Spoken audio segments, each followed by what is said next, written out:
Hello students, today we will see the other two input methods.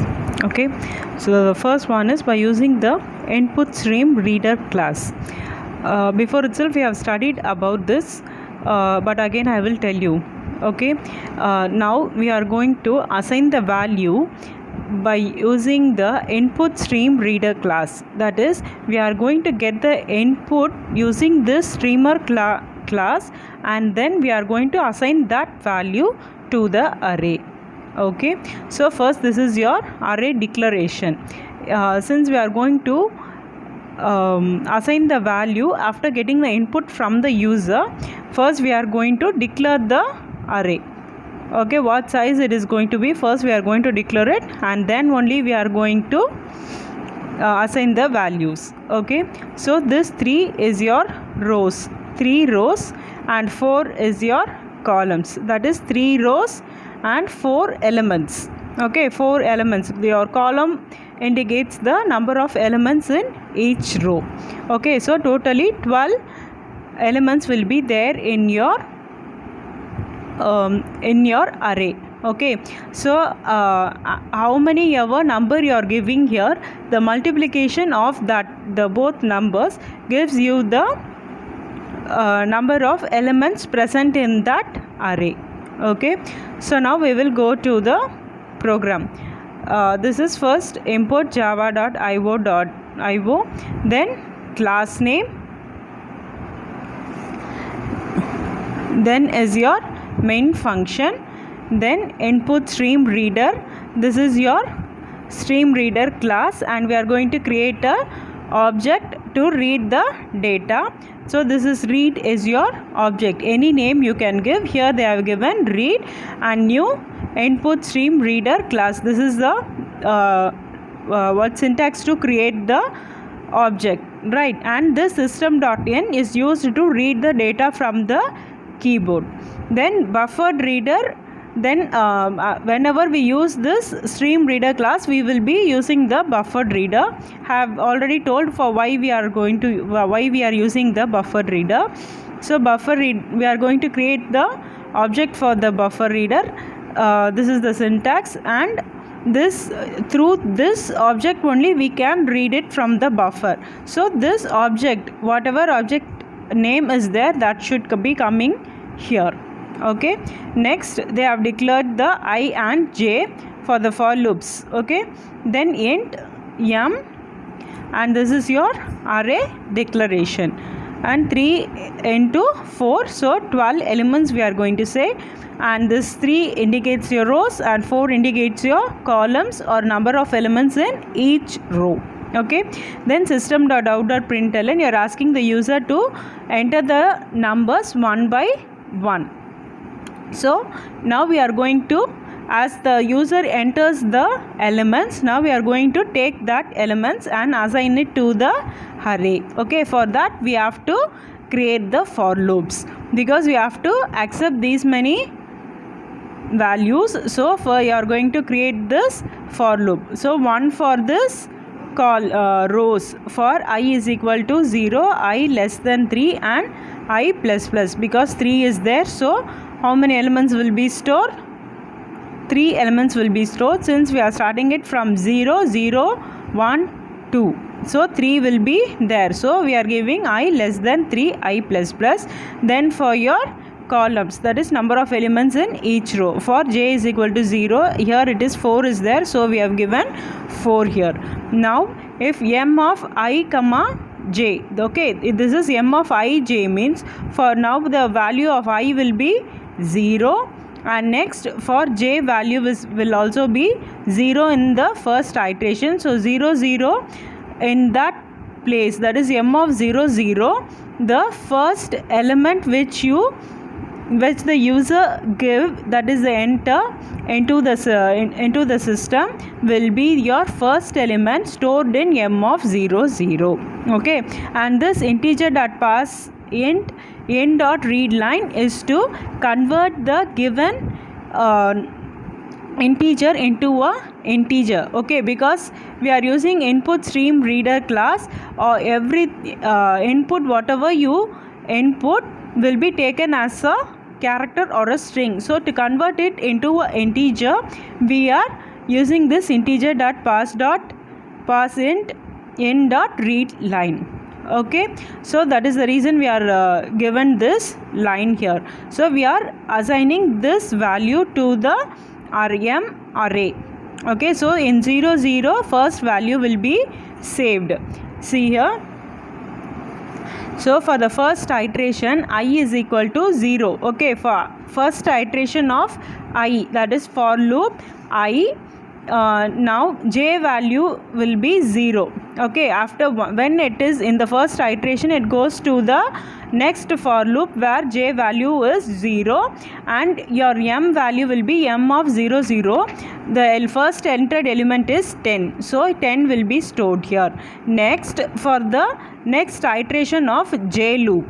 Okay, once this j loop is over, only it will again go to the I loop. Once the inner loop is finished, only completed, only it will be going to the outer loop. You all know that, right? So until this gets finished, this condition is satisfied, it will be, the j value will be increased. So for j is equal to 1, the next element in the row, that is your next column element, will be saved in 0 1. Okay, so m of this is I value will be 0 and for j is equal to 1, 0 1 will be your next element, and in your j is equal to 2, m of 0 2, the third element will be saved, and j is equal to 3, m of 0 3 is equal to 13. So the first row is over. That is your for loop. J for loop is over, completed. So once again it will move on to your I for loop, and I will be incremented. The second iteration will be coming now. So in the second iteration, again the j loop will be running 4 times. So for the j value of 0, m of 1 0, the next fifth element will be saved. Similarly 1 comma 1 15 will be saved, 1 and 2 16 will be saved, 1 3 17 will be saved. This 0 1 2 3, only the j values change, I will be the same.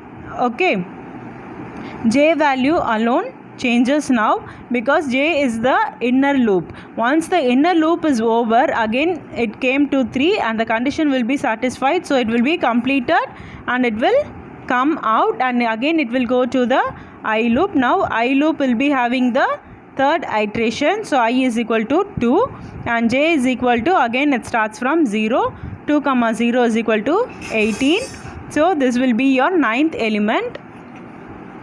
Then your 2 comma 1 10th element, like that it will be stored till this. Once your inner loop is over, again it will go to the I loop, but now the I loop's condition is also over.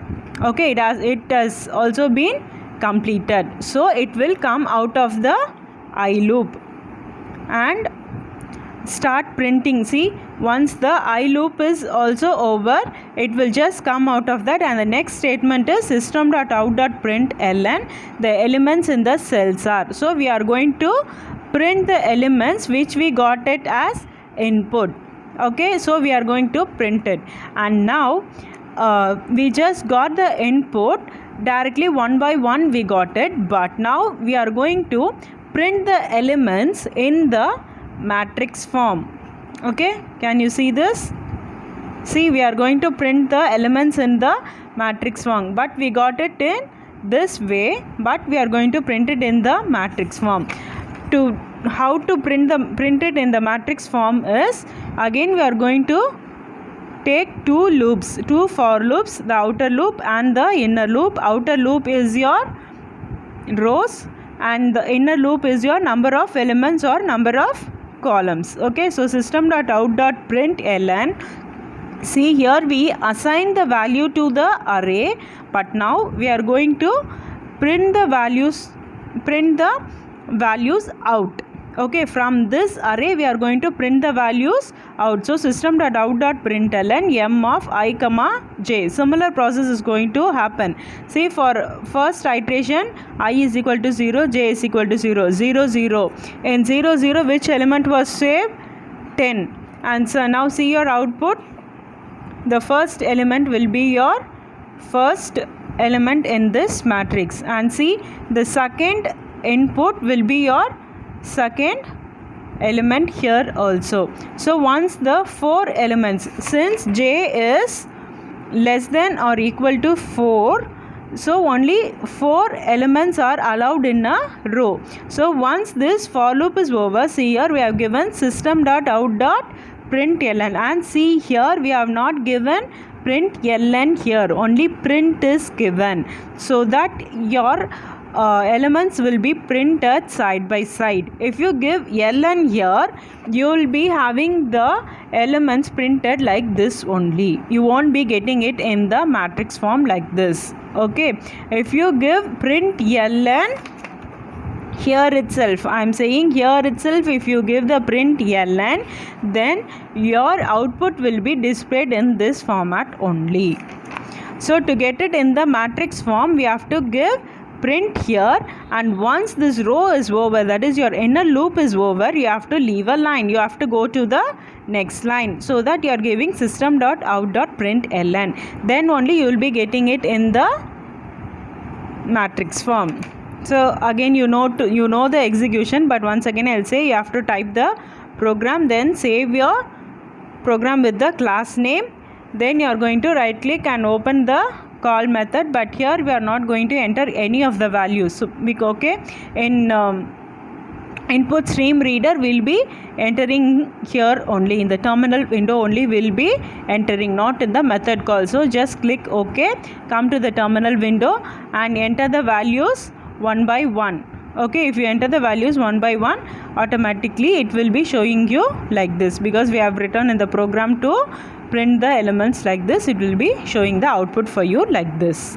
Okay, next the same thing, but we are going to see how we are going to print the characters in the same format, and the syntax is character m equal to new character 3, 4. Same thing, this 3 is going to be your rows and 4 is going to be your columns or number of elements. And now we'll go to the program. Okay, same thing, public static void main and input stream reader class. So we are going to create the object for this input stream reader to in order to access the data, that is your value from the keyboard. System.in is to take the value from the keyboard, and whenever you use the input stream reader, we can read the data from the buffered reader only. So again we are going to create the object here using this input stream reader object. Then we have initialized I and j for the for loops, that is for the column rows and the column, and we have declared the array here. Since we are going to assign the values, this array declaration is very important. Without declaring the array, if you just right away give the assignment statement, surely it will be showing you an error. Okay, array declaration can be done in while initiating itself, that is while declaring the array itself it can be initiated, but without declaring you cannot initiate the arrays, that is assign any values to the arrays. You are going to assign the values later on in the program, means first itself that array should be created, that is declared. Okay, so system.out.println, enter the characters all at a time. Okay, see, since this is a character, we are going to enter all the characters at the same time. Okay, for I is equal to 0, I less than 3, so this is for your rows, so this is less than 3, I plus plus, then j is equal to 0, j less than 4, this is for your number of elements or the columns present in your matrix. Okay, so if m of I and j, as I said in the before program, for the first iteration of I 0, and inner loop will be first executing, so I is equal to 0, 0 is equal to character in dot read, and there it was integer, so we gave that integer dot pass dot int to convert the character into one integer, but here it is going to read it as a character only, it is going to read it as a string, so we are just converting it to a character. So this is very easy for us. Okay, then system.out.println. Now we are going to print the values assigned in the array. Okay, so the characters in the cells are again the same thing. For loop is going to come, but here we are going to give, see here we have assigned the value to the array, but here we are going to print the array, and see here again only print is coming because we have to print it side by side for the first row, and then only we are going to move to the next row. So moving to the next row, we are given here system.out.println. So once the one row element is over, it goes to the next line. So for the next iteration of I, it will be coming to the second row printed, then it will go to the next line. Like that it will be keep on coming. See here, enter this is your output, enter the characters all at a time. So they have entered A, B, C, D, E, F, G till L. Okay, then A, B, C, D, like that. Though that is, you have got the 4 elements in a row. So the first 4 characters has been printed and it has gone to the next line. So the next 4 has been printed and is gone to the next line. So row by row it has printed row, and this is your columns. Okay, now we will see how we are going to print it in the string. Everything is in the same process, but the only thing is the declaration differs. Okay, that's all. So string m, new string, this is your string declaration of array, and again the same input stream reader and buffer reader, we have to declare this in order to read the data from the user through the keyboard. Using the input stream reader class, we have to declare this. So next is your initialization of for loops for I and j used in the for loop. Then string, this is your declaration of your array. This is important. Without this declaration, the array cannot be used further in your program. Okay, if you use it, it will be showing an error for you. So whenever, if suppose you forgot and you started using the array in the program, means if it is showing an error, you can straight away just go and declare the array. Okay, then see the same process. This is your rows and this is your columns. In the column you are going to save the, that is assign the value. See, enter your names one by one. Now we are getting it one by one, and once the name is read, it will be saved in 0, 0. Then next name will be saved in 0, 1, then 0, 2. Like that your string values will be saved in the array.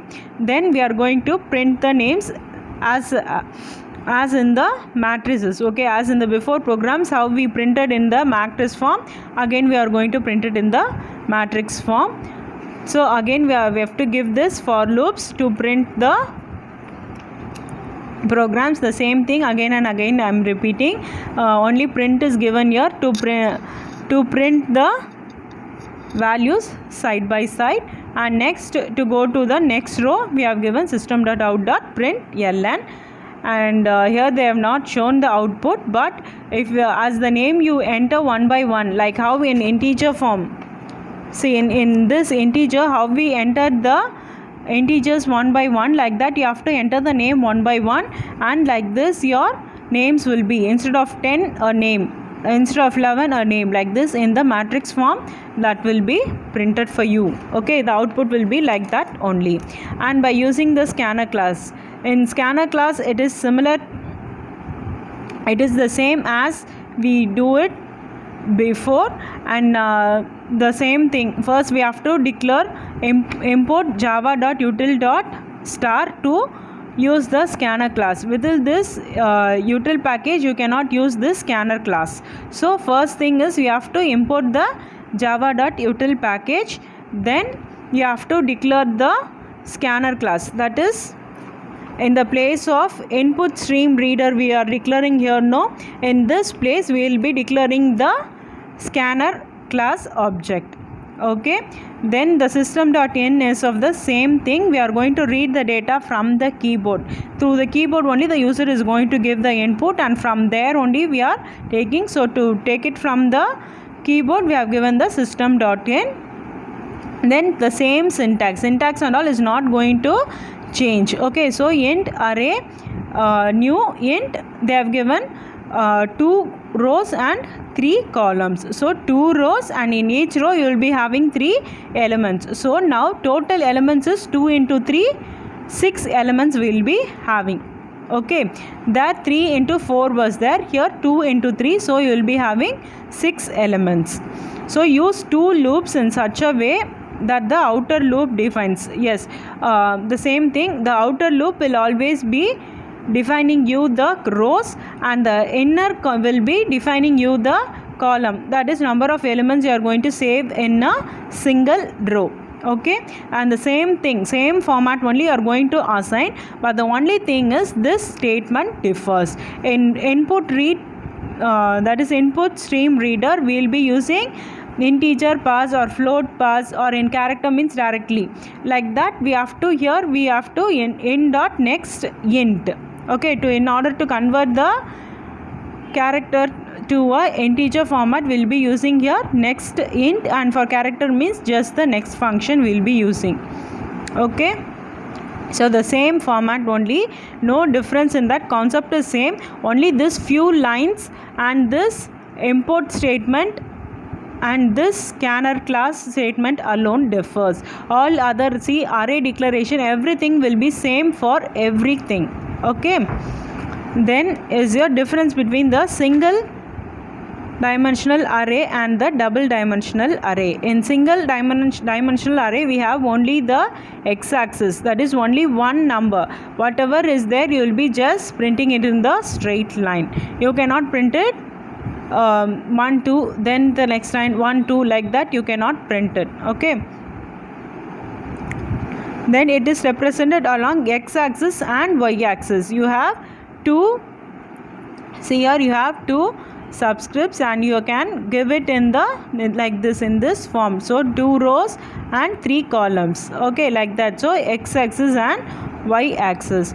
The variables with same name have single subscript. Okay, the same name will have only the single subscript. Since it has only the x-axis, it needs only one subscript value. Since this is going to be represented in both the axes, we need 2 subscripts here. Okay, so one for x-axis and one for y-axis. So we need 2 subscripts here. It is also called single subscripted variable because we have only the single value, and it is called the double subscripted variables because you are going to give 2 subscription value. Okay, so this lesson is over until this. Then I'll be posting the solved program explanation later. If you have any doubt in this, you can ping me at any time.